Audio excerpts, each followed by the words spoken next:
পশ্চিমবঙ্গে বনগাঁর বুকে বাঙালিরা সুরক্ষিত নয় বহিরাগত আরপিএফ এর দ্বারা। আমরা এই বনগাঁ স্টেশনে 2 নম্বর 3 নম্বর প্ল্যাটফর্ম লাগোয়া এখানে আরপিএফ এর অফিসের সামনে দাঁড়িয়ে আছি, কারণ বনগাঁর বুকে পশ্চিমবঙ্গে বনগাঁর বুকে বাঙালিরা সুরক্ষিত নয় বহিরাগত আরপিএফ এর দ্বারা। এখানে একজন মহিলা, তিনি 7:30 ট্রেন ধরবে বলে ট্রেনে উঠছিল বনগাঁ মাঝরাট লোকালে, তিনি ভাটিগড় পেশেন্ট, দৌড়াদৌড়ি করতে পারে না, সেন্সলেস হয়ে যায়। তিনি প্ল্যাটফর্মে উঠে ট্রেনে বসেছে এবং তার দাদা টিকিট আনতে গেছিল, তার দাদা টিকিট আনতে যায়, সেখানে হেনস্থা করা হয়, অত্যাচার করা হয়। সেই টিটি এসে তার হাতে থাপ্পড় মেরেছে, গায়ে হাত তুলেছে, গায়ে হাত থাপ্পড় মেরেছে। তারপরে বহিরাগত আরপিএফ টিকিট দেখানো সত্ত্বেও তার দাদা এসে টিকিট দেখিয়েছে, তারপরেও তাকে মিথ্যা অভিযোগ করে এবং তার কাছে টিকিট ছিঁড়ে ফেলে। শুধু তাই নয়, তাকে এরকম গায়ে হাত দিয়ে এরকম ধাক্কা দিয়ে নিয়ে এসেছিল আরপিএফ এর অফিসে, এখানেই তো এখানে নিয়ে এসছে।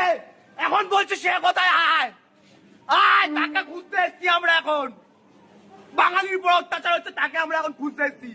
এখন পালিয়ে গেছে, কথা বলতে আসলে এখন বাঙালিদের পাঠাচ্ছে।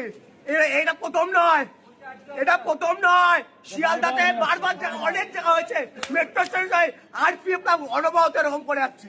যাত্রীদের উদ্দেশ্যে আমাদের বলা, আরপিএফ, জিআরপি, টিটি যদি আপনাদেরকে হেনস্থা করে, আমরা বাংলা পক্ষ সংগঠন, আমাদের যাদের মাতৃভাষা বাংলা, তাদের জন্য আমরা এই সংগঠন আজকে এসছি। কালকে একজন আমাদের এখানে দাদা ও দিদি ভাই তাদেরকে অপমান করেছে, গায়ে হাত তুলেছে, তারা টিকিট কেড়ে নেওয়া হয়েছে।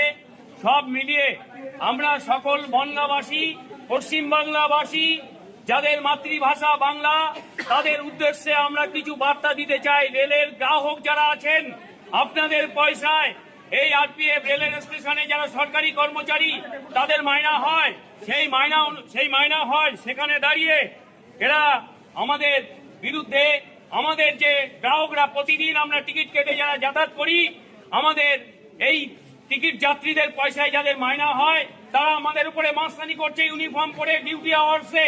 সেই ডিউটি আওয়ার্সে মাস্তানি করার বিরুদ্ধে আমরা আজ 10 তারিখ 2026 সালের ফেব্রুয়ারি মাস, আজকে 10 তারিখে আমরা এখানে এসেছি আপনাদের সকলকে অবগত করার জন্য।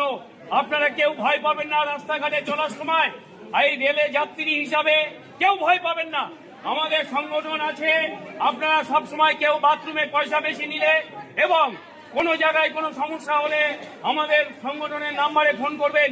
আমরা আসবো প্রতিরোধ গড়ে তোলার জন্য, আমরা প্রতিনিয়ত চলছি। না না, এখানে একটা স্পষ্ট প্রশ্ন আছে, এখানে